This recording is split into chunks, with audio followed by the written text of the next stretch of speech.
Hi, this is Steve from Retroman Blog, and welcome to this special edition of Retro Sonic Podcast. This is something that I've been meaning to do for quite some time now, and I'm pleased to welcome in to our virtual studio my good friend, Mr. Brett Buddy Ascott of The Chords and The Fallen Leaves, and as regular listeners to our podcast will know, many other bands besides. And welcome, Buddy, and happy birthday. Good afternoon, and happy unbirthday to you, Steve. Oh, thank you. So this is how dedicated we are to the pod, that I've forced you to come in on your birthday to stop your festivities and put away your jelly and ice cream and pop. And to curb my alcoholism, you've made sure I keep away from the grog until 7 o'clock. Exactly, yeah. Well, it's not as if you can really go anywhere to celebrate at the moment, so I thought I'd get you in and do some work. And welcome, Buddy. It won't take too long because I've got ice skating to go to, and then I've got I'll go to a fun fair later, and then the pub before the restaurant, and then probably hit a nightclub on the way home. That was last year's birthday. No, last year's was even worse. Oh, that's true, yeah. Yeah. 2 years ago. Well, I thought, what can I give the man who's got everything for his birthday? So I thought, well, I know he likes to talk about himself, and I thought, what better than to give him a little dedicated episode on his birthday, a special edition of Retro Sonic Podcast. And actually, this is something that we've been talking about for a while, because we've done 2 or 3 podcasts with you before, where we've talked about your musical background and some of your favourite music and your own career. And then one thing that I think you mentioned was, why don't we talk about drummers? And I thought, no. Well, it wasn't just drummers. It was sort of dedicated one-off specials to maestros of their instruments. I thought we'd start with drummers because we are the most important, but you've come up with a better idea. Yeah, well, I tend to have these ideas sort of in the middle of the night, if I'm sort of dozing off or waking up or in dreams, and then I've got a little notepad by my bed, and one morning I woke up and I looked at my notepad and I had Buddy Ascott, the Rhythm Method written down. I thought, what? What a night that was. This way and that way. Some of it barely legal. I thought, what have I been dreaming about? And I thought, Jesus Christ. And then I remembered our idea about this, the drums and the drummers and the bass players. And I thought, well, that'd be a good title for the podcast. So we're going to celebrate the unsung members of the rock band, the rhythm section, drummers and bass players, obviously. The engine room. And this is not, don't take this too seriously, listeners. This is just our favourite. Let me stress that from the beginning. This is our favourite drummers and bass players. It's not the best. It's not the most technical. It's just our favourite. So obviously there's going to be lots of people we're going to miss out that you might not agree with. But then... Yeah, but he definitely shouldn't be in, should he, that one? He's a Robin. But you can't quantify best. You can quantify favourite, but you can't technically prove best because there's no such thing. No, exactly. And I come from, my opinion is probably similar to yours, that I don't really, my favourite sort of musicians are not necessarily the most technically proficient. It's all about, for me, passion, innovation, originality, rather than technical ability. So I agree 100%, Steve. Yeah. And as you say, it's not about the when you are a musical maestro. Everyone talks about the drummer in Rush, don't they? Especially the other members of Rush. But people do talk about Neil. Is it Peart or Piart? I don't know how you say his name. And so, I checked him out a little bit to see, well, will I be blown over so much by the drummer that I'm going to start to love the group? Unfortunately, yes, he's a great drummer, technically. He does things I'll never be able to do in my dreams, but I can't stand the music.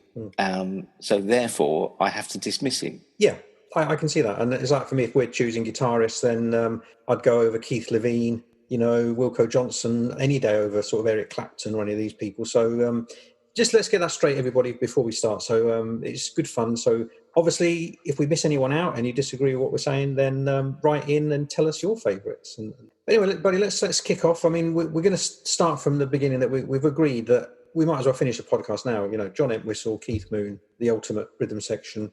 Goes without saying that they are head and shoulders over everybody. So let's get that out of the way first. Well, okay. So first of all, because of Brexit and the current political situation, I've decided to restrict myself purely to English drummers.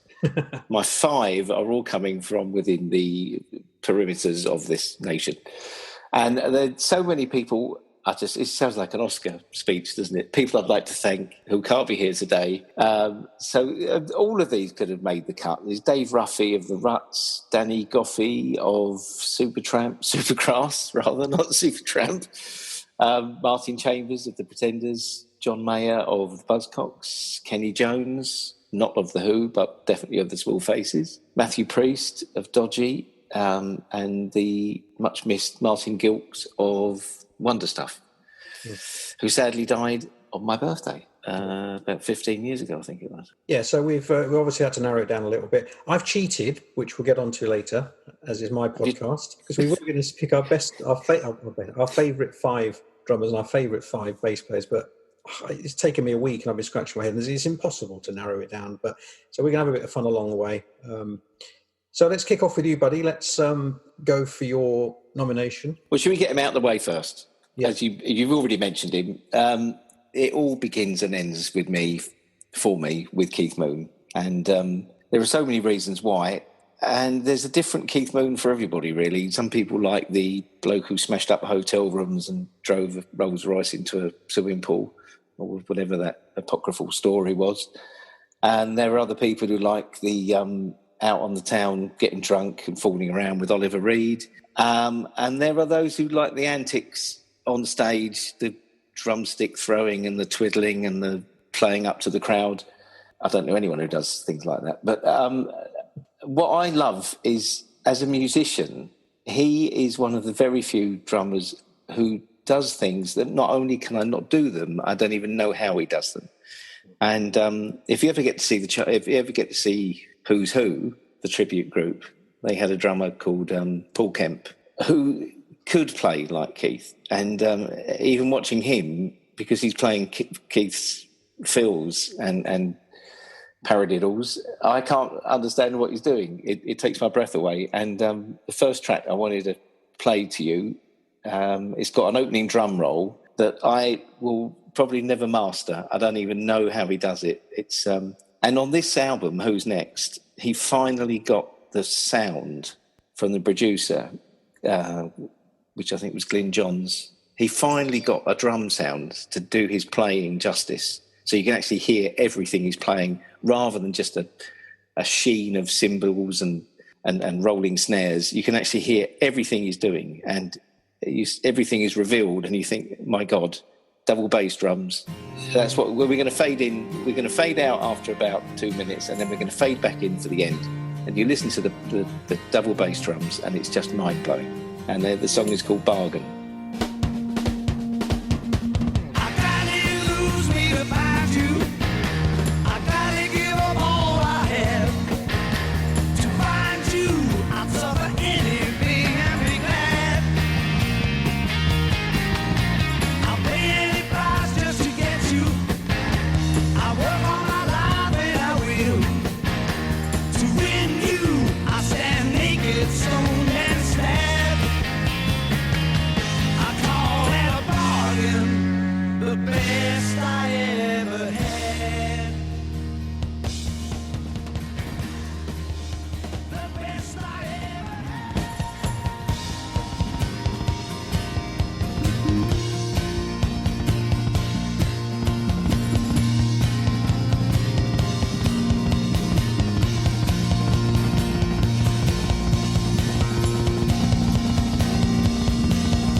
Fantastic. That was Bargain from Who's Next. And you've got another couple of examples of Keith Moon's genius. Well, I'm going to choose 3 songs where the intros alone are worth the price of admission. And they all come from the era sort of 1970 to 1973. So he must have been doing something very right at that time. I think that for me, that's his golden period, really, sort of 69 to 73. After Quadrophenia, everything goes downhill a little bit. I think his health was really starting to suffer. So he is kind of unique for me in that he has a way of bringing a song in that just makes you excited and paying attention to the song immediately. So as soon as you hear the roll, you're in the song and you're there. So we're going to hear 3 introductions. So one is called Pure and Easy, that should have been on Who's Next, but it was left off, and it ended up on Odds and Sods. Then you're going to hear I've Had Enough from Quadrophenia. And then the first couple of minutes of Young Man Blues from Live at Leeds, still the greatest live album ever made, despite the Fallen Leaves one. It just sounds like an orchestra. It's one man on a drum kit, and it sounds like a full percussion section. Yeah. So we've got Pure and Easy, I've Had Enough, and Young Man Blues. Take it away, Steve.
Well, a young man ain't got nothing in the world these days.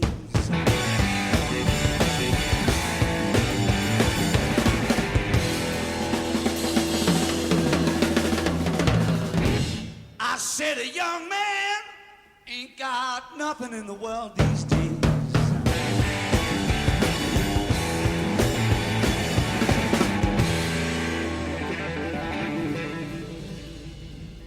Well, you know, in the old days, when a young man was a strong man, all the people, they stepped back when a young man walked by.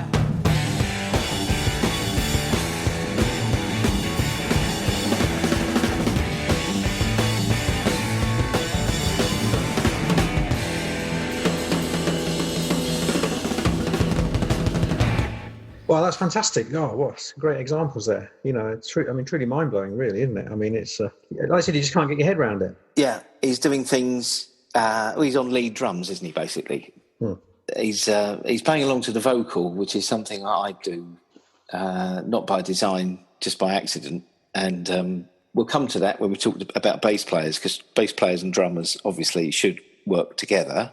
But some of us are less disciplined, unfortunately, and tend to follow the lead guitar or the vocals. I don't know why. I've got no ambitions to be a singer or a guitarist. It's just that's what excites me, and that's what sort of fires me. That's a good point. I mean, we discussed about this before. I mean, for me personally, if I'm talking about my favourite drummers, I like drummers like John Densmore or Frederick Sandstein of the Soundtrack of Our Lives, drummers that probably, I say jazzy in a way, that they follow the vocal, that they follow the mood, and they can accentuate what the singer's trying to put across. That to me is a real art, rather than that horrible thump, thump, thump, thump, thump rhythm that you get through a whole song sometimes, like in a lot of rock music. So that sounds like my neighbour on the party wall. Yeah.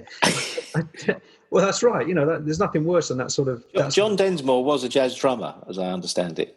Yeah. And also, I love the fact that on Break On Through, the first track on the first album, he makes a mistake. You can hear sticks click together, or he hits a rim, but they just left it in. I mean, they wouldn't do that now, unfortunately. Yeah. So you go back to the old analog digital argument. And we'll talk about that later with another drummer. So my second choice, my second Englishman of the day, is somebody who nearly replaced Keith Moon when he was taking too many drugs and drinking too much, which is hard to imagine in his case. Mitch Mitchell of the Jimi Hendrix Experience. I think Hendrix was very lucky when he came over to London without a group, and Chaz Chandler hooked him up with Noel Redding and Mitch Mitchell, and a sort of a ready-made group that had its own unique sound immediately. And Mitch Mitchell obviously has got a lot of jazz influences, but the first track we're going to hear is from the first album, Are You Experienced?, produced by Chaz Chandler. I love the production. A lot of people have slagged it off, saying that it's too raw, but I like the fact that it sounds like a demo. And this it's basically just vocals and drums carry the verses, and this is called Fire.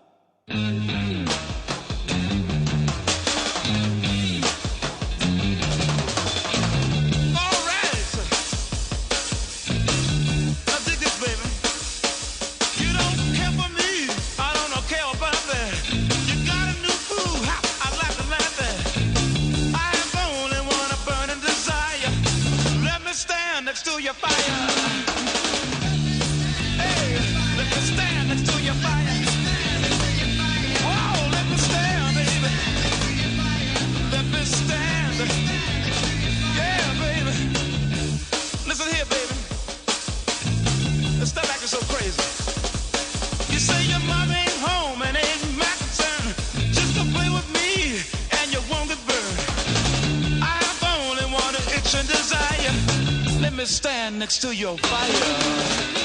Stand, yeah. Let me stand, baby. Let me stand. Oh, let me stand. Oh, I'll move over, and let Jimmy take over. Yeah, you know what I'm talking about. Yeah, get on with it, baby.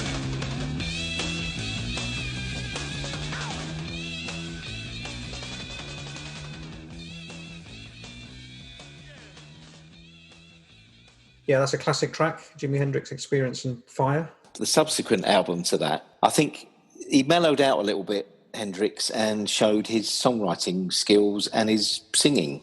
A lot of people don't associate Hendrix with great singing, but I think the songs really do show his voice off to its best. And some of the drumming got jazzier and more dreamy, and the sound of the drums, it actually sounds like they're in the room. They're so live. There's no, there might be a touch of reverb on them, but there's just a beautiful sounding drum kit.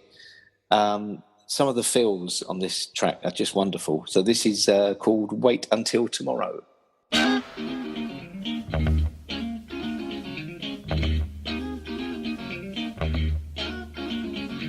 I'm standing here freezing inside your golden garden. I've got my ladder leaned up against your wall. Tonight's the night we plan to run away together. Come on, Johnny May, there's no time to stall.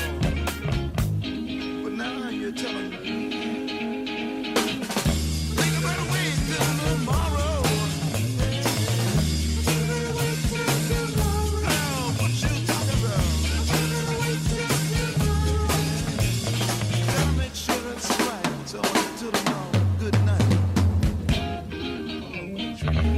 side fade away. We'll have to wait till tomorrow.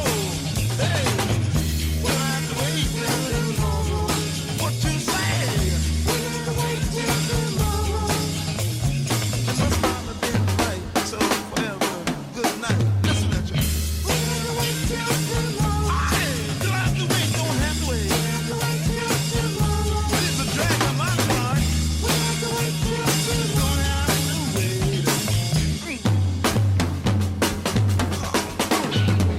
We'll have to wait till tomorrow. Don't have to wait, don't have to wait. We'll have to wait till tomorrow. Don't have to wait, don't have to wait. We'll have to wait till tomorrow. I won't be around tomorrow. Yeah. We'll have to wait till tomorrow. We'll have to wait.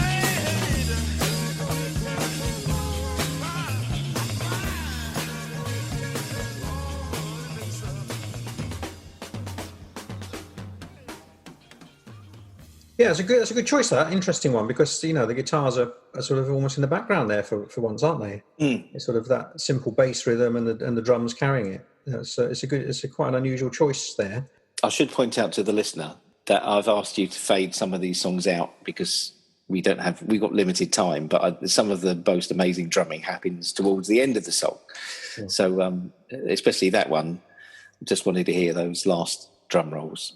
So thank you, Steve. You're welcome. It just hours in the editing room afterwards. But for you, mate, as it's your birthday, your wish is my command. Thank you very much. Champagne, please.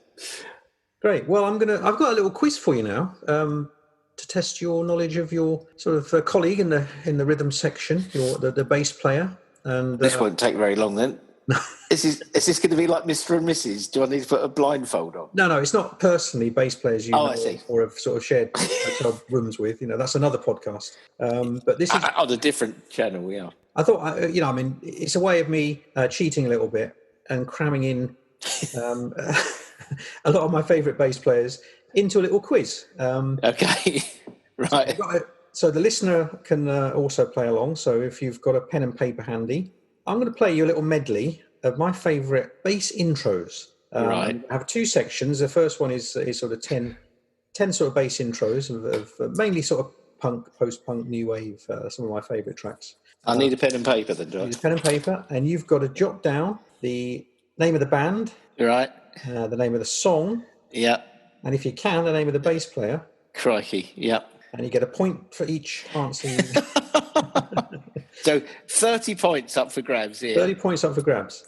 So here we go. We're going to play a little medley.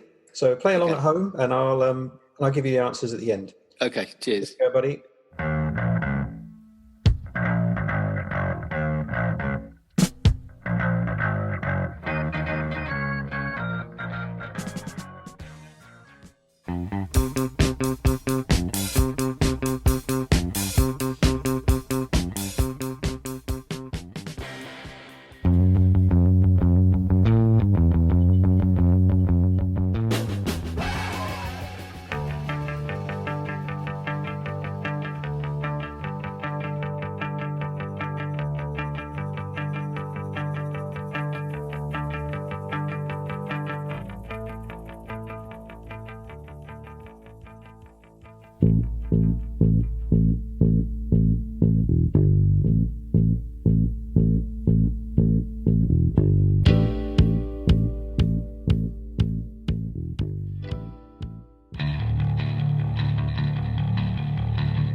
So there we go. That was my little quiz, part one. 10 of my favourite all-time bass intros. So, buddy, how did you do? okay for the first three. Well, let's go through one by. Let's go through them. See how you did in the quiz. Don't forget, 30 points up for grabs here. Yeah. So we've got Peaches by the Stranglers with your favourite, Jean-Jacques Purnell. Yeah. Who I'm sure you're going to talk about later. True Confessions by the Undertones with the very lovely Mickey Bradley on Rickenbacker bass. Neat by the Damned, and I think it was the captain playing bass on that. It was, yes. Now, number 4, I'm an abject failure. Well, you've supported them. Fallen League actually shared the stage with this band. Monochrome set? Yes, well done. And that was Fun for All the Family, in the album Illegible Bachelors, and the bass player was Andy Warren. Warren. He's still playing with him, isn't he? Indeed. And do you remember we bumped into him in our favourite Japanese restaurant in Putney? Oh, we did, yes. Yes. Yeah. Didn't pick up the tab, though, did he? No, he didn't. Okay, then we've got Psycho Killer by Talking Heads. Very wonderful Tina Weymouth on bass. Yeah, correct. We've got Into the Valley by the Skids, and I can't remember the bass player's name. It's Bill Simpson. Bill Simpson. Was he playing with them last year? No. Oh, okay. Number 7, I'm at a complete loss. That was one of my favourites from my childhood. That was Discharge, and Ain't No Feeble Bastard. Sorry, what's it called? Ain't No Feeble Bastard. Right. By Discharge. And on bass was Rainey, or he's a remarkably more punky name of Roy Wainwright. Sounds like a greengrocer. Yeah. Stoke-on-Trent's finest hardcore punk band, and one of the best gigs I've ever seen. Was seeing them at the 100 Club, and that, honestly, I think my rib cage was crushed. You know, not just from being down the front, being sort of pogoed on, but just the sheer power of that bass. You know, and fantastic band. Okay, number 8 is Public Image Limited by Public Image Limited with that well-known Spurs supporter on bass, Jar Wobble. Correct. Number 9 is Holiday in Cambodia by the Dead Kennedys. Yeah. But again, I don't know the name of the bass player. Klaus Fluoride. That's the classic single from the Dead Kennedys. Okay, and then number 10, You Have Me. That's The Fall and 2x4, and the bass player was Stephen Hanley, and that's the album. That's on the album The Wonderful and Frightening World of the Fall. Well done, buddy. That was a good little showing there from you, and I managed to cram in lots of my bass playing heroes there as well. So deviating off the top 5 a little bit, but hope we had a lot of fun there. And listener, how many did you get? Be interested to know your scores there. Great. So, did you enjoy that, buddy? A little birthday quiz? Yeah. Get the old brain cells working. Yeah. And I think we'll now allow you to go back to your choice of drummers. Back on safe ground. Okay. Now, when he was 14 years old, this bloke used to hang around Mitch Mitchell's house because he was obsessed with Are You Experienced? And he met him. And I don't know what happened next. The case never came to court. But it's Pete Thomas of The Attractions. I think he started off in a pub rock band called Chilly Willy and the Red Hot Peppers. Now, I'm going to ask you to play this song in full because the bass playing is also phenomenal. I mean, it sounds like another 2 instruments, just the bass. And something happens at around the 2-minute mark for 30 seconds. It's just the vocal, the drums, and there's a keyboard. And the drumming is just phenomenal. I mean, I know what he's doing. It's not beyond my understanding. It's definitely beyond my capabilities. It's absolutely astonishing. And the interesting thing for me is that at about 3 minutes and 15 seconds, he does a drum roll at the end and he nearly fluffs it. He just managed to he's a tiny bit late coming in on the next bar. And this is, of course, analog. There's no digital recording. If he had completely messed up that roll, they'd have had to do another take. So I like the fact that he's done 3 minutes and 17 seconds of perfection, and then he thinks, oh, fuck it, I'm just going to try and do a roll here that might completely ruin everything I've done, knowing that he can't drop in, he can't edit, he's got to go back to the beginning and do the whole thing again. And that's what I love about drummers who take chances and take risks. So this is Lipstick Vogue from the second Elvis Costello album and the first with The Attractions, this year's model.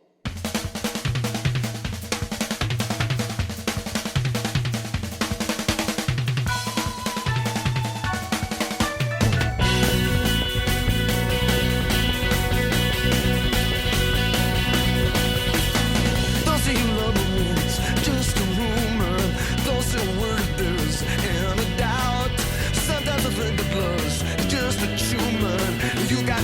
cut it out. You say you're sorry for the things that you've done. You say you're sorry, but you know you don't mean it. I wouldn't worry, I had so much fun. Sometimes I almost feel just like a human needs you.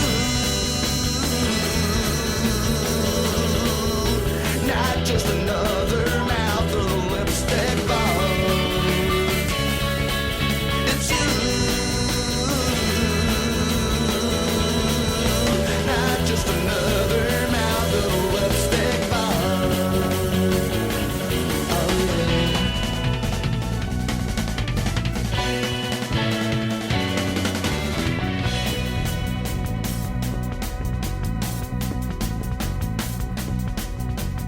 Get to the slot machine, almost dead on arrival. Just hit me one more time. You're dead alive, why? Maybe they told you you were only a girl in a million. You say I got no feelings. This is a good way to kill them.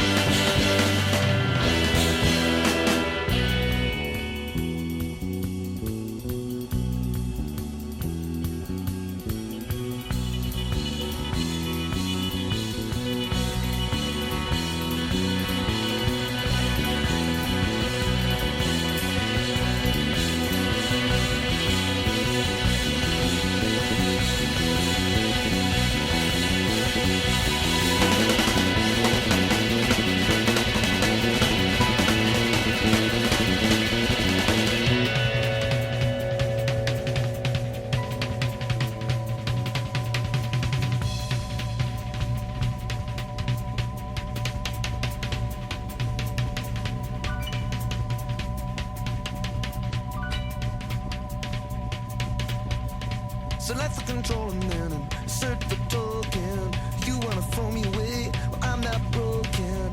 You got a lot to say. Well, I'm not joking. There are some words that don't allow to be spoken. Sometimes I almost feel just like a human being. It's you. Not just another mouth of a lipstick bar.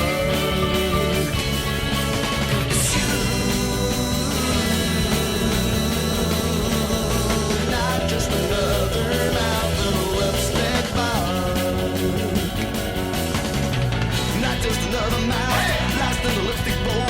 Not just another mouth, lost in the lipstick bowl. Not just another mouth, lost in the lipstick bowl. Not just another mouth, lost in the lipstick bowl.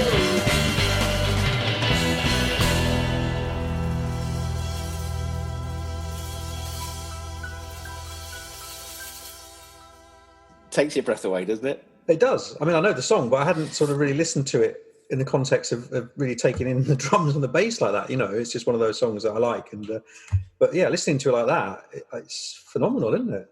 Fantastic. And you heard where he just rushed to get in that last drum roll. Yeah, I can It see. just made it by the skin of his teeth. Yeah. But I don't know. I mean, I might be wrong here, not being a drummer myself, but don't you find him quite an underrated drummer? You know, I mean, you know, you think I think he's incredible. I think he's like a metronome, but with style. I mean, his timekeeping is perfect. Yeah. But he's so inventive. The next track is from Trust, which I've always thought of as Costello's piano and drums album, because they are really to the fore. They're really prominent.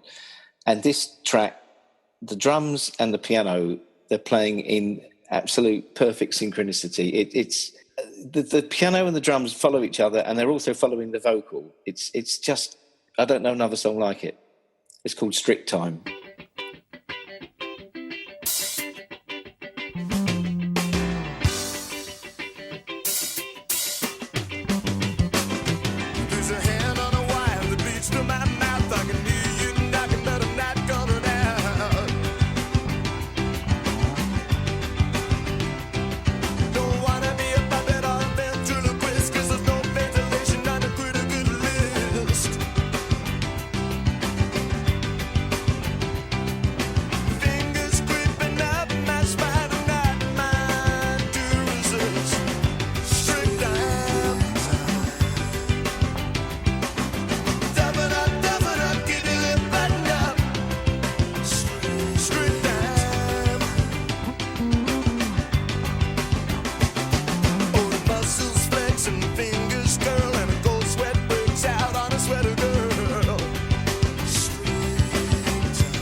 Wow, that's another great track. And again, listening to it fresh like that, taking into account the drums, it is fantastic.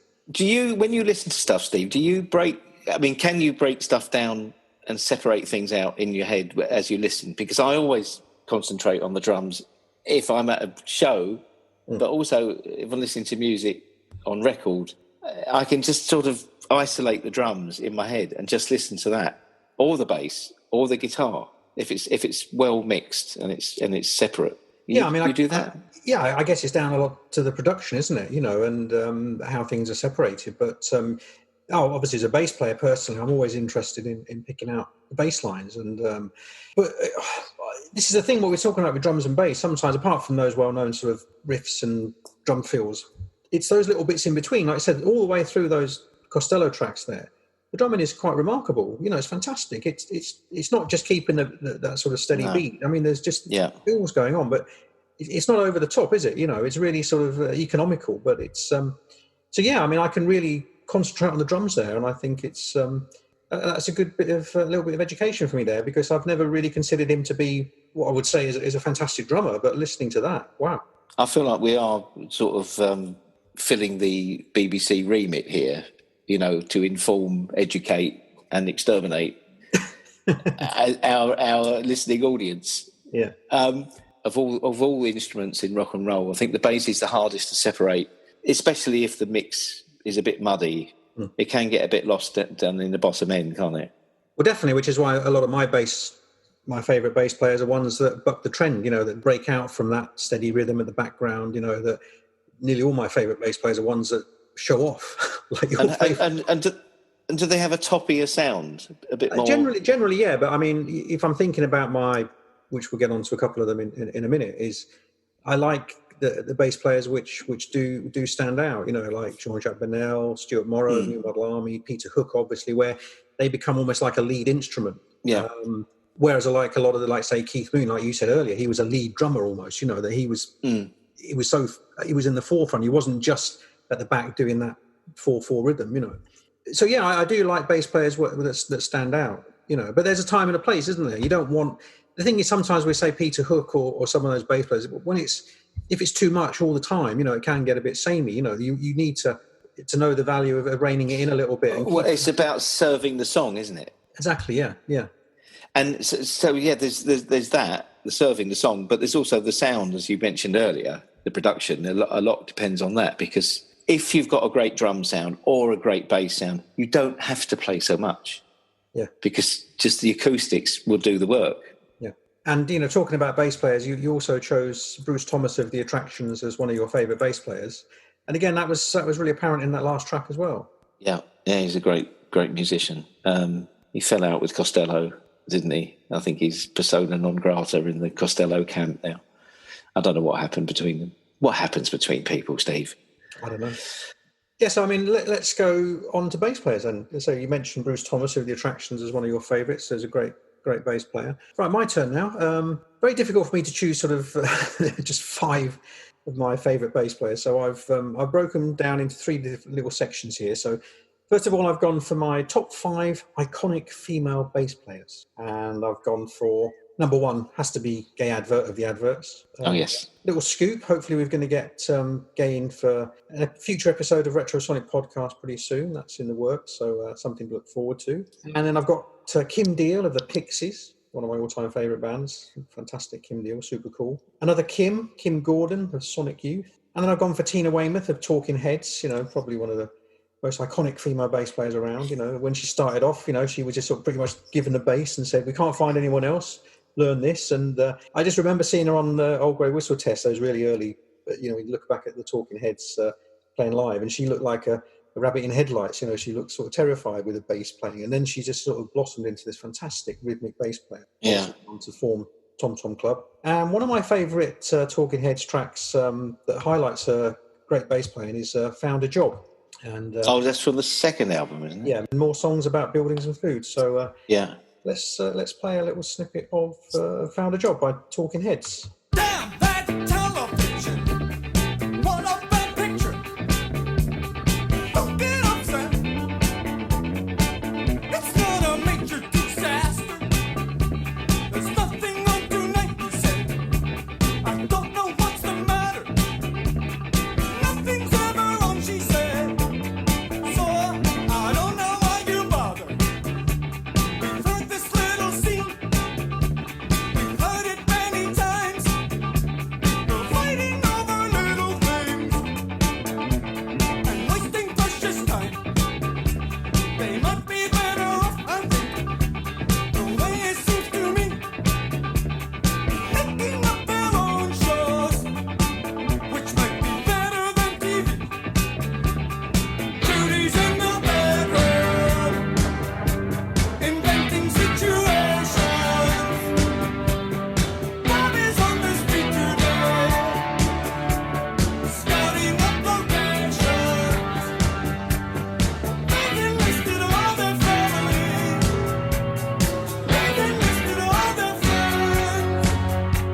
a fantastic track, Talking Heads, Found a Job, from more songs about buildings and food. And that's a great example of Tina Weymouth's fantastic bass playing. And you can see that they were really getting into sort of funk there. You know, I mean, they've got that scratchy rhythmic guitar, and the bass is sort of carrying the melody on that. The drums are quite simple. That's a perfect example of a great bass playing. She learnt very quick, didn't she? She improved in, well, I was not to say improved, because sometimes the simplest thing is the best thing, but I mean, she did develop into quite a virtuoso by the end. Yeah, fantastic. Difficult to choose a sort of favourite bass riff, so that's always been one of my favourites. And then my number 5 of my top 5 iconic female bass players, Tessa Pollitt of the Slits.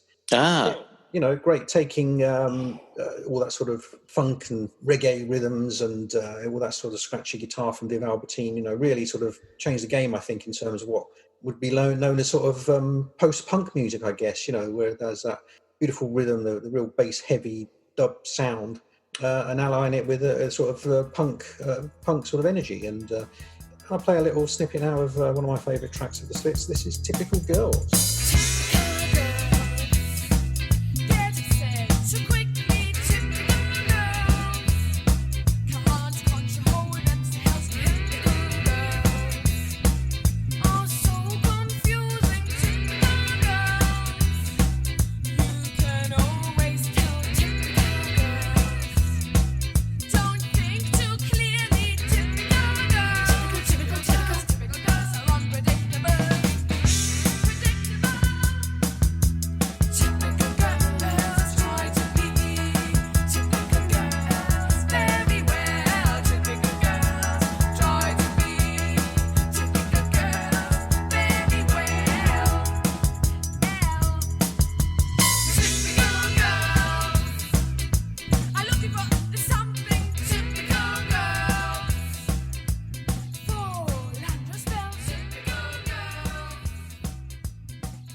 And that's fantastic Slits with Typical Girls with Tessa Pollitt on the bass, and she was number 5 in my top 5 iconic female bass players. So we started off with Gay Advert, Tina Weymouth, Kim Deal and Kim Gordon, and Tessa Pollitt. As 2 of my 5 bass players are also female, I wonder if there's the possibility of women gravitating towards the bass as a chosen instrument. Can we have a scientific study on this, please? Well, I mean, there's loads of great female bass players, you know. Maybe the rhythm, I don't know what it is. Maybe it's just that sort of female rhythm which works. I mean, you know, you've got Patricia Morrison of the Gun Club, and who went on to Sister Mercy, Romy Mori of the Gun Club, you know, Jennifer Finch, L7, you know, I can think, there's just some fantastic bass players, you know, and I don't know, that's a good point. And do you want to go on to your next drummer, buddy? I'll go on to my next drummer. And this bloke, when he was 14, used to hang around the house of Pete Thomas. No, he didn't really. I'm just making that bit up. Another Englishman from Dover, I believe. Topper Hedden of The Clash. I could probably choose 30 or 40 tracks, but I'm going to choose 3 that are sonically interesting.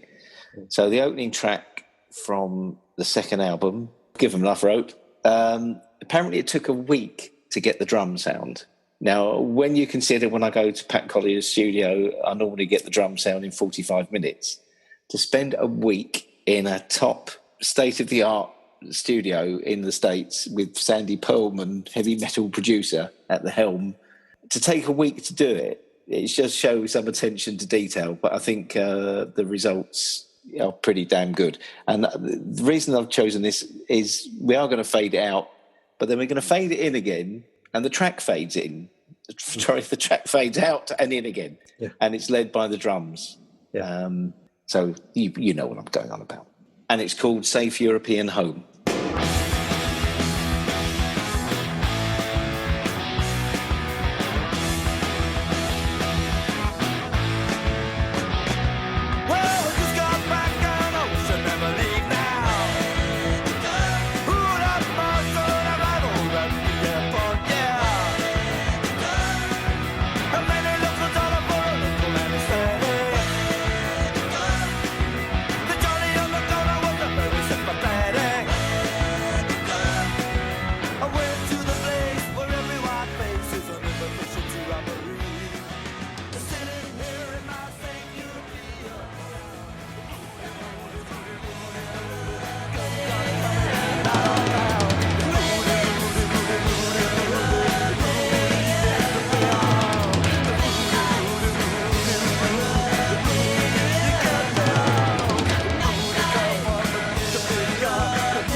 faultless, absolutely fantastic.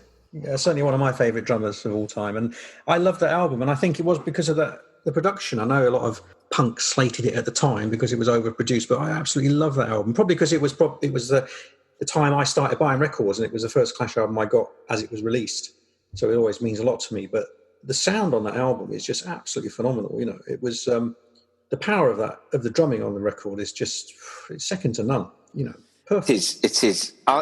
For me, the album's a little bit over the top when it comes to songwriting. I don't know if we discussed this before, but okay. So then, shortly after that album, I think it was shortly after, they released an EP called "The Cost of Living," and I think this is some of the best work they ever did because the production by Bill Price is brilliant. The separation is just out of this world. He used to be the engineer when Chris Thomas was the producer. So he sort of worked under his wing when he produced the Sex Pistols and Townsend and the Pretenders. But he came into his own right and produced this EP. And this track, Groovy Times, it's just got a beautiful drum sound. It's warm, it's resonant, and it's a great song.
And the other thing about Topper is his innovation, and he can play any style. I don't know if that's why they chose him, but he could play jazz, funk. There's nothing he couldn't turn his hand to. And this track is probably the last great track that the Clash ever recorded. I'm not counting Know Your Rights. It's called Straight to Hell. And on the extended version, the bass drum leads the song for the first minute or so. And the sound of the bass drum is so incredible, and it's been sampled by loads of people. I think MIA used it for Paper Planes. And I've looked up and I've found out how they got that bass drum sound. Topper got a R. White's lemonade bottle, wrapped it in a towel, and said to Strummer, okay, hit the front of the bass drum when I hit the beat. So that sound, which is incredible, I mean, it's like your heart thumping through your chest, is the sound of a lemonade bottle being hit on the front of the bass drum and the bass drum pedal being hit on the back of the bass drum. Ah. So, and the rhythm, which is a kind of bossa nova feel, I can't think of another song like it. It's unique and it's brilliantly played. Yeah. And again, I'm presuming it's sort of the extended mix. I think it's about 6 minutes, uninterrupted, no mistakes, no drop-ins. He was like a machine, and a great song. It is a good song, and interesting little tale. I didn't know that about the bass drum, so I'm going to get out a lemonade bottle next time I come around your house and we'll recreate it. Okay. And this is the Clash and Straight to Hell.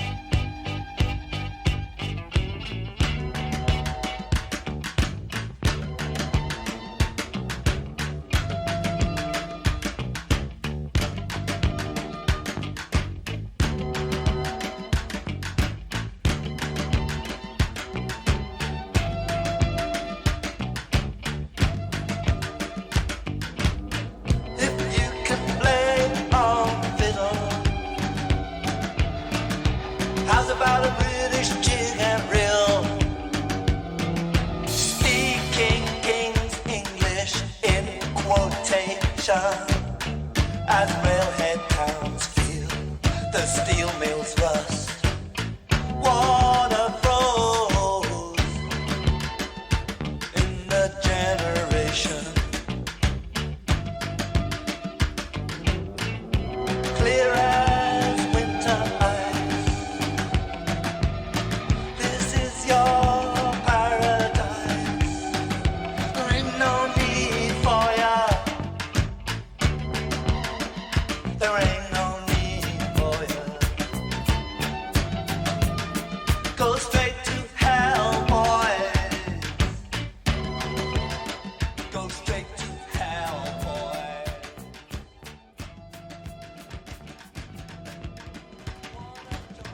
Can you cop it up loud and strong? The immigrants, they wanna sing all night long. It could be anywhere, most likely could be any frontier, any hemisphere. No man's land.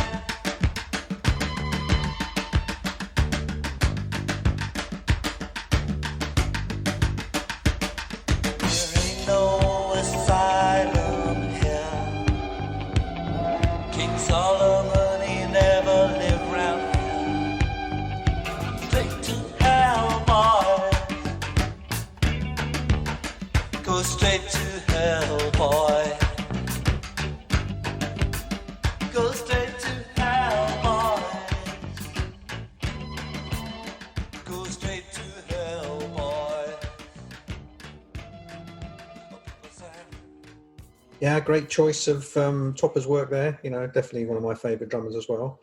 And next up, I've got my top 5 iconic male bass players. Then just Dun, dun, dun, dun, dun, dun, dun. so counting Smashy and Nicey. Not So, off. of course, I think well, this is again iconic bass players. This is cool bass players. This is Right. people that just ooze cool and charisma. So Dee Dee Ramone has to be. You know, not obviously, maybe not technically, but who cares? You know, what a sort of bass icon. You know, I mean, just the look. Everybody copied him. Everybody had their bass round by their knees, the leather jacket. I mean, You need the arms of a given to play it. Yeah. yeah, I mean, he was just that probably the ultimate bass icon for me. JJ Bennell, of course, you know, karate kicking JJ. You know, what a innovator. I mean, this is someone that just elevated bass. And like you said earlier, when you're as a drummer, you're sometimes listening to a drum and thinking, how the hell do they do that? I mean, this was like the same with JJ. You know, it's just every record just perfect, and he could mix the styles and he could balance it. It wasn't all over the top, you know. But a perfect bass player, menacing, you know. I mean, utterly evil Fender bass, you know. I mean, it was just that evil sound, you know. It was just out of this world, scary, menacing. Probably the best example you can be found on the whole of the album, the Black and White album, you know. Yeah. Here's a couple of little tracks, little snippets of 2 of my favourite songs. Obviously, we got Nice and Sleazy, the ultimate sleazy bass line. What more can you say, you know? And great little intro to 5 minutes. Here's a couple of examples of JJ's work.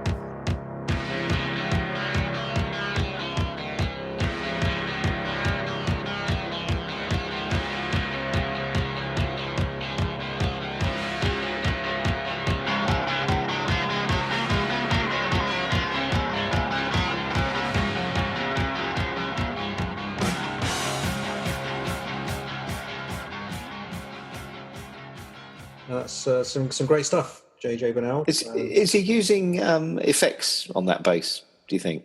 I mean, it doesn't really, sometimes it doesn't sound like a bass guitar. It sounds like something, as you say, more sinister. Yeah, definitely. And then we've got to throw in Lemmy, his Rickenbacker bass, the sort of, what a sound. And again, he the first person I ever saw to try to play chords on a bass. I mean, I've never seen it. I mean, he's actually playing bloody strumming strumming his bass guitar. I mean, I've never seen anything like that. Oh dear. I mean, obviously Ace of Spades, Motorhead, great bass intros, and a classic character and a real icon, and then Paul Simonon of the Clash, what a cool dude. I mean, another like Tina Weymouth, he couldn't play when he started, and then learned very quickly. Definitely, yeah, you're right. And but he just had that cool, he had that, the look, again the low slung bass. I mean, it was just And I suppose we've got to go for in terms of bass icon. Yeah, it's a difficult one, but Peter Hook, again, a sound that sort of maybe took that Stranglers JJ Benal sound and just ramped it up. I mean, it was bass as lead instrument, and I mean, so many examples of brilliant bass riffs, memorable sort of bass intros and lines. But I've gone for a few different tracks here from various bands that he was in. I've obviously gone for Joy Division's "She's Lost Control." Yeah, and he was in a band called Monaco, which were a pretty good band, but I just love this track that he did on the single "What Do You Want From Me?" The bass intro to that one is fantastic. And then he's worked recently with my favourite French band, Liminanas, and on a couple of tracks, and added his trademark bass to some great songs from them. And I'm going to go for The Gift. So here's a little medley of 3 tracks. We're going to have "She's Lost Control" by Joy Division, "What Do You Want From Me" by Monaco, and then we'll hear "The Gift" from the Liminanas.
It's when you say my life is in your hands.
It's a very distinctive bass sound. Oh, fantastic! And again, bass down by the ankles.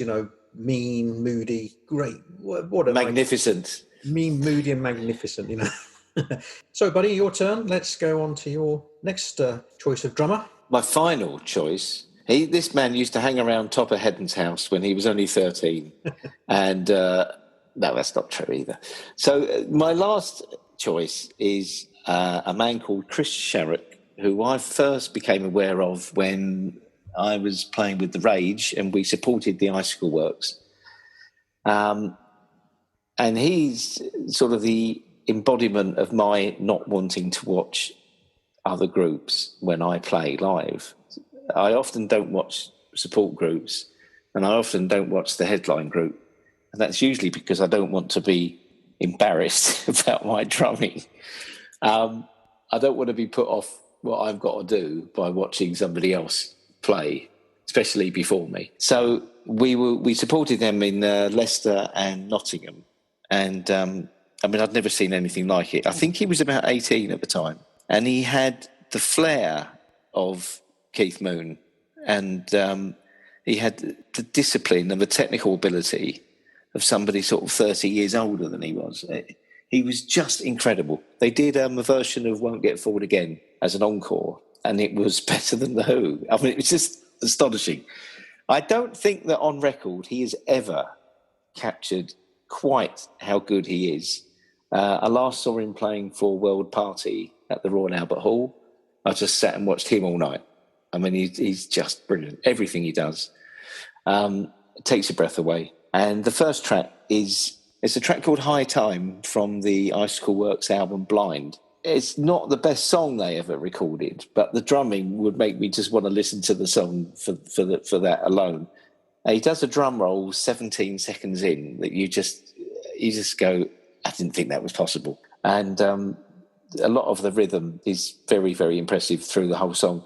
The only thing is he's obviously playing to a click track. I can tell that he's playing to a click track because it doesn't swing like it would if it had been recorded analog style. And this is the bane of modern recording, what it does to you. It locks you into that pattern. And it's also probably too fast. But anyway, make your own mind up. Just listen out for that first roll at 17 seconds.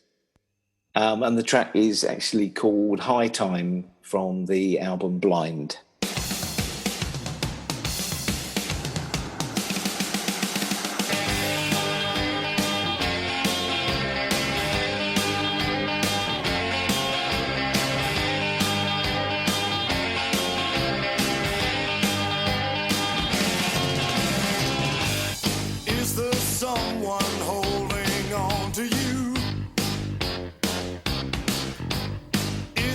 Something I should know. When I ask you what you're gonna do, you just smile, I come and go. What's the use in wasting time? I wanna give you love today. It's high time, baby, it's high time. High time, baby, it's high time. Yeah, great band, Icicle Works. I was a big fan of them, and his drumming on, especially on their first album, for me was superb. They're on their early records.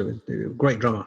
Great drummer. And a very, very, very lovely and modest man. And I think he'd gone into the Icicle Works. He'd been in a group called the Cherry Boys, and then he was in the Lars very briefly. And then he started doing sort of session work, and he was a gun for hire, and he got to work with people like Delamitri and the Lightning Seeds, obviously coming from the same city as Ian Brodie. This is a track called Fingers and Thumbs, and it just demonstrates again his brilliant rhythmic ability.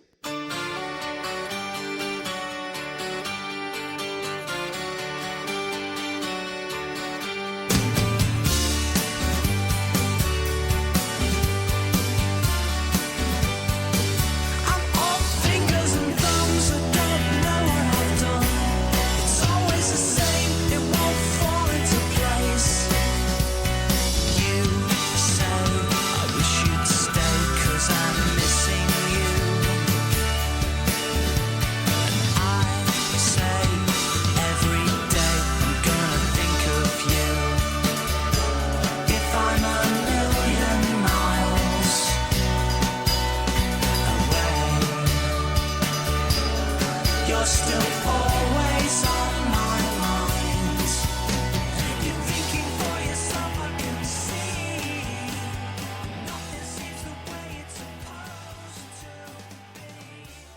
Okay, and then he moved on to also working with Robbie Williams, but we'll just gloss over that. But he did a lot of work with Carl Wallinger for World Party. This track is called Curse of the Mummy's Tomb from the album Egyptology. Beautiful, just very laid back, relaxed, powerful drumming.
Okay, so some great choices there, buddy. So your 5 of your favourite drummers there.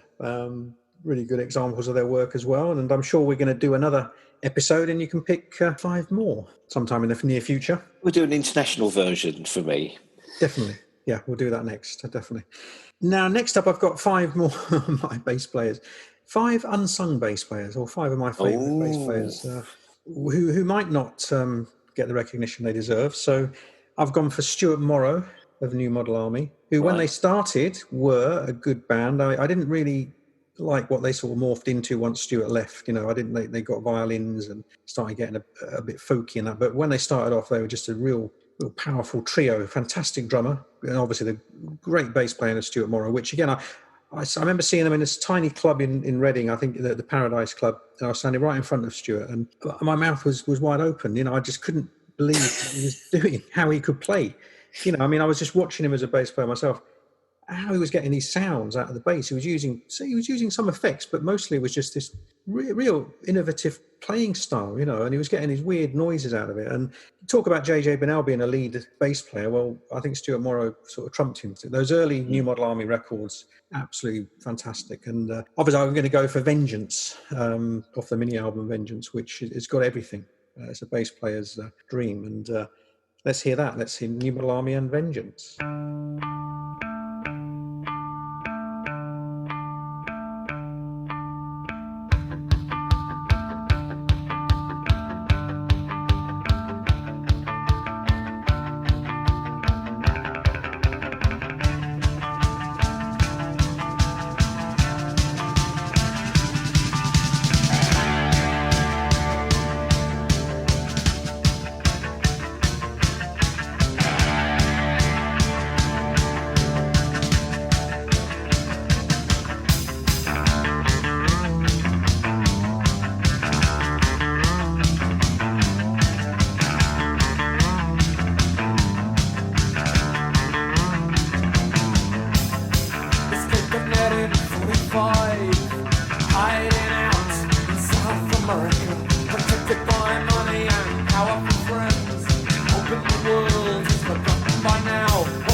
Yeah, so a great example of sort of lead bass playing there. Probably similar to sort of the Jam, where you had Paul Weller was playing sort of more rhythmic guitar and Bruce Foxton was often taking the melodies with a bass. And that debut album, the mini album, Vengeance, some of the bass playing on that is utterly phenomenal. And then I've gone for Barry Adamson of Magazine, and has later gone on to play with the Bad Seeds and do a lot of great solo work, and fantastic bass player. And I love Stuck because this is a great funky bass line.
And that was Magazine with Stuck, featuring the great bass playing of Barry Adamson from their album The Correct Use of Soap. I suppose if you're talking of unsung heroes, you can't often get more unsung than a session musician, and that's who I've gone for my next choice. Well, you've gone rogue there, Steve. You've gone completely off-piste from rock and roll. I tip my hat to you. I have, yeah. It's celebrating Dave Richmond, who added his sort of iconic bass sound to that legendary album, Histoire de Mélodie Nelson, from Serge Gainsbourg, and of course the classic Slice of Sleaze, Je t'aime, Moi non plus, and whose sound has sort of went on to influence Air and Jarvis Cocker and Beck, and it's become like become a celebrity now thanks to his work with Serge. And I've got 3 examples of his classic bass sound. I'm going to play a little medley here. We're going to have Ballade de Mélodie Nelson from the Histoire de Mélodie Nelson album. And then we're going to have 69 Annie Erotique by Jane Birkin and Serge Gainsbourg. What's that about then, Steve? I don't understand. Check it out on Google Translate. Like the bingo caller, a meal for 2 with a terrible view, 69. Is the rest of the album that smutty? Getting on to talking about smutty, going on to the legendary single Je t'aime, Moi non plus, which is with Serge and Jane as well. So, pretty smutty. So let's hear a little medley of some smut courtesy of Dave Richmond's fantastic bass sound. Sacre bleu.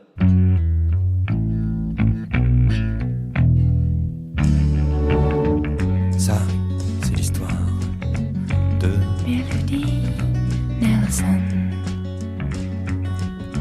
Qu'à part moi-même, personne n'a jamais pris dans ses bras.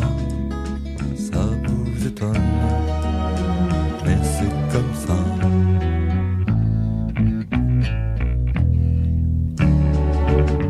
Elle avait de l'amour pour vous, Mélodie Nelson. Mais elle en avait des tonnes. Mais ses jours étaient comptés, 14 automnes et 15 étés.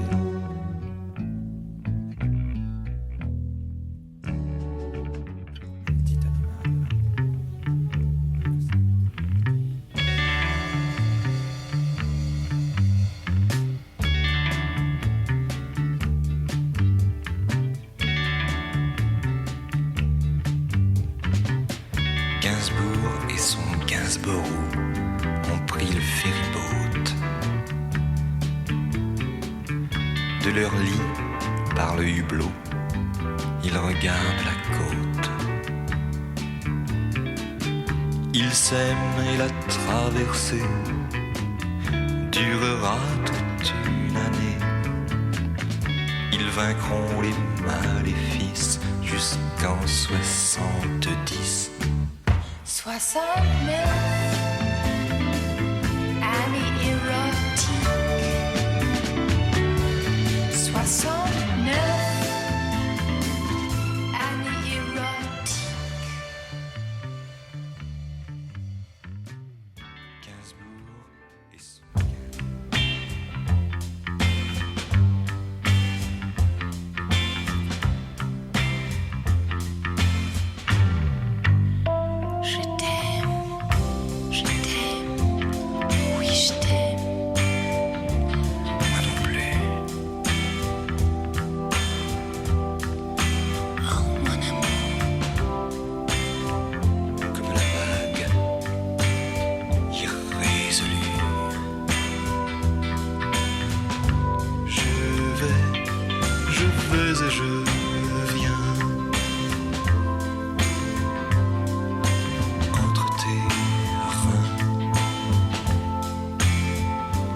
je me retiens. Je t'aime, oh oui je t'aime. Moi non plus.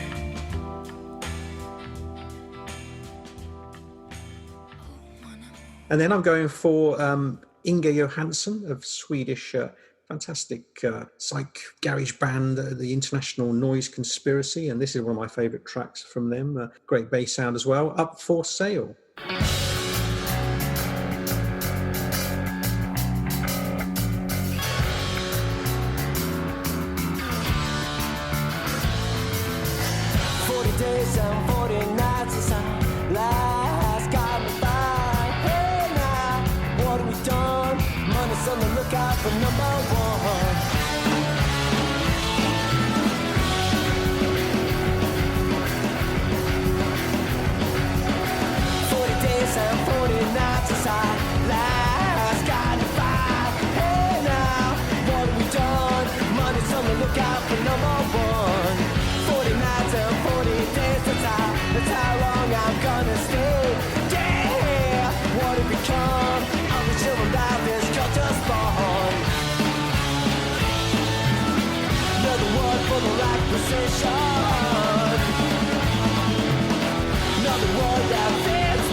And another little bit of news, we've got Inga lined up as a special guest for our podcast as well. So a bit of a bass players union, if we can get Gay Advert and Inga in as well for future episodes. I might have to get another drummer in to balance it out a little bit. I think you should get a drummer in. Yeah, why not? Don't do it yourself. Then we've got Norman Watt-Roy of the Blockhead. Oh, yeah. And Wilco Johnson Band, obviously. Yeah, fantastic. Brilliant. And The Who, I think he's played with. Oh, and The Clash. And The Clash. Yeah. Yeah. Allegedly, a lot of the famous sort of bass lines on was it Magnificent Seven and that were done by Norman Watt-Roy in the studio. So there you go. So I think I'm going to go for Hit Me With Your Rhythm Stick.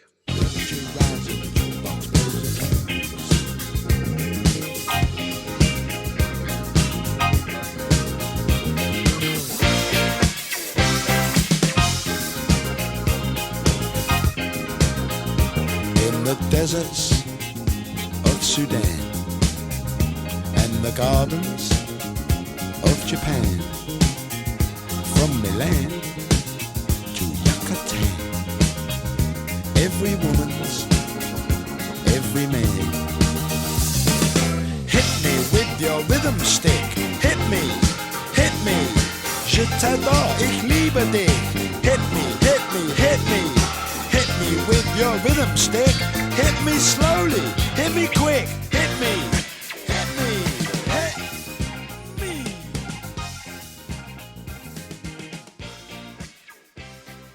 Okay, buddy, well, let's. I'm going to hit your rhythm stick with a new quiz. So let's have part 2 of our quiz. Okay, I'm ready, willing and able. And here we go, another 10 bass riffs. Get your pen and paper ready, listener. And at the end, we'll give you the answers. So a little bit of a curveball here because there's a possible 31 points in this. Name the band, the song, and the bass player. And here we go.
So that was part 2 of our quiz. Another 10 fantastic bass intros from 10 of my favourite bass players of all time.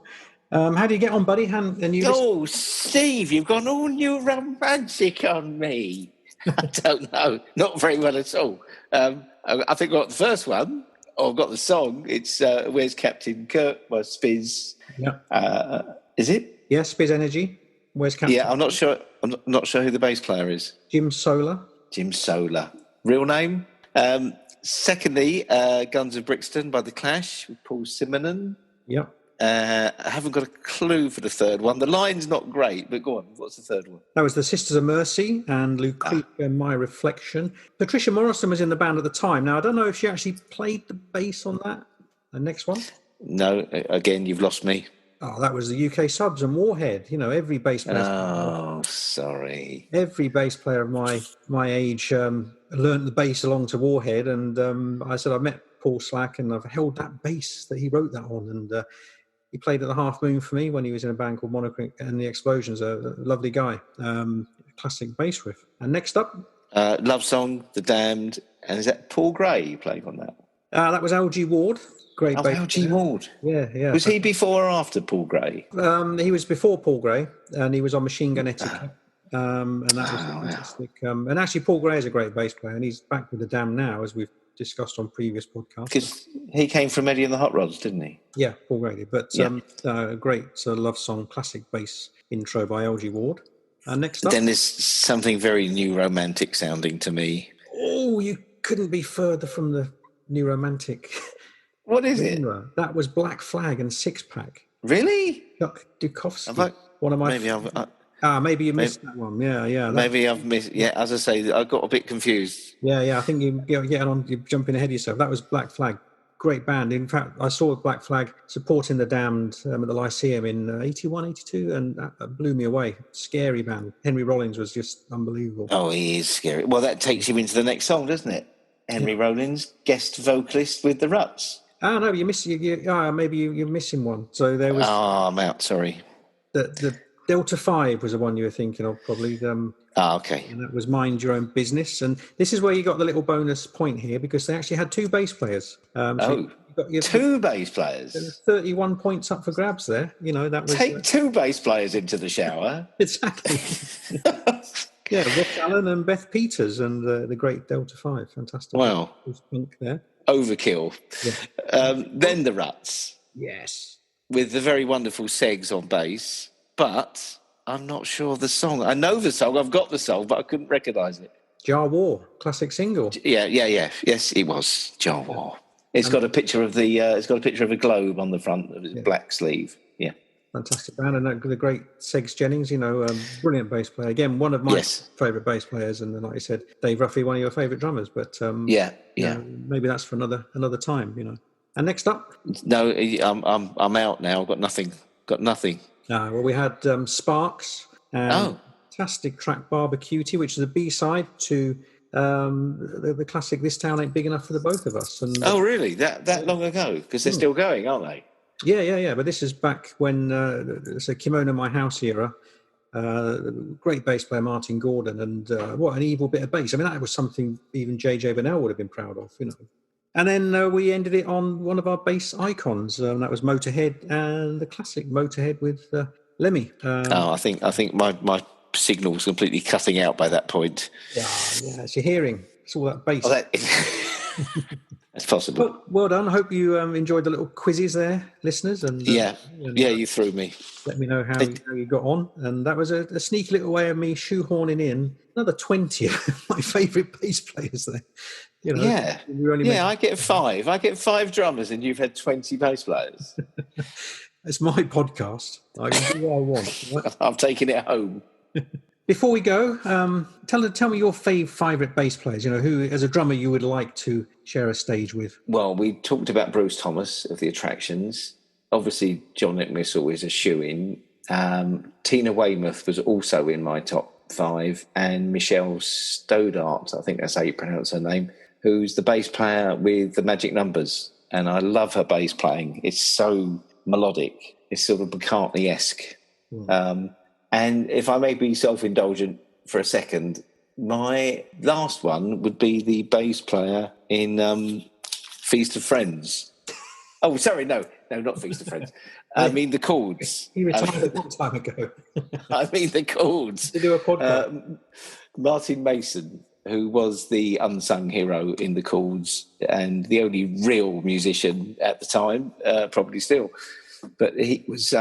I don't know how he held it together in the firestorm that was the Chords live sound. He somehow held it together. I mean, with the drumming and the guitars and the vocals all going hell bent for leather. I don't know how he did it. He was the cement between all the bricks, and we are a bunch of bricks. So well done, Martin. And he made the wise decision to retire from the music scene many years ago. He learned very quickly. Well, also the thing about Martin was that he was also very McCartney-esque in the small spaces that he was allowed.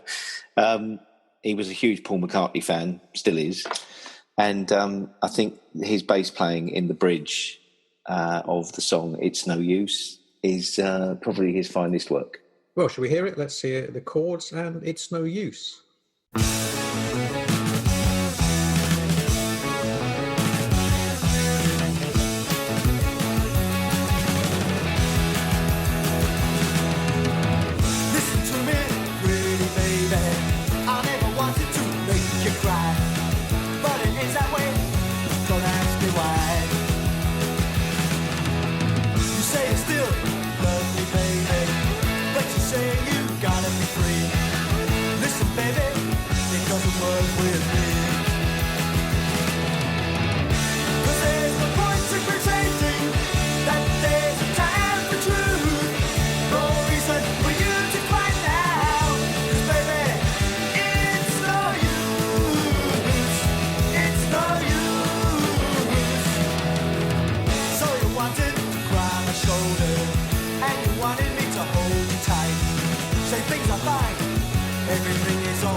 And that was a great track by the Chords, It's No Use, which is available from all good record stores on the Recordings 1978 to 1981 box set, which we've obviously discussed at length in previous podcasts with you, buddy. And I recommend everyone rushing out and buying a copy of that fantastic box set now. Available at all good garden centres. Yeah. And not only do you get to experience some of the great bass playing by Martin, but of course you're going to hear lots of interesting drumming from Mr. Yes. Mr. Brett Ascott, our special guest. So thank you so much, buddy. It's been a real pleasure as always chatting to you. And we're going to get together soon and do another episode of What We Don't Know. Maybe we can talk about guitarists, eh? Who knows? Well, yeah, what are we going to do after the first 5 minutes? Oh. But thanks, buddy. And A pleasure to see you as always. And don't forget, everybody, I'll put up a feature on retromanblog.com with full track listing and answers to our little quizzes and some links to where you can find out more about what Buddy's up to with the Fallen Leaves and all the music that we've covered. So thanks, Buddy, and we'll speak to you soon. Thanks for having me, Steve. And we're going to go out on something exemplifies everything we've been talking about, I think. Yes, indeed. Well, we said at the very beginning that obviously the apex of the drums and the bass is Keith Moon and John Entwistle, and we both independently came up with the same choice by chance to play out on, and this is The Who and The Real Me from Quadrophenia, which is a perfect example of some great bass playing and drumming, and sums up what we love about The Who. So thanks for listening, everybody, and thanks again, Buddy, and here's The Who. Thanks, Steve.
Hello, this is Steve from Retro Man Blog, and welcome to this very special edition of Retro Sonic Podcast. I tend to have these sort of ideas for podcasts and blog features, often when I'm sort of in the middle of the... It was my idea. Oh, yeah. Who's the bloke who produced the Pistols album? Don Goodman? No. He played for Wolves, doesn't he? Oh, Dave Goodman. Come on. He used to be in, I think he was in the Red Hot Chili Peppers. No, the Chili Willy. What? Shall I start again? What did he used to think? Hang on. Well, that public. Hang on. Yeah. Oh, Chili. Yeah, before. Red Chili Willy and the Red Hot Willy. Yeah. Yeah. Can you see the real me?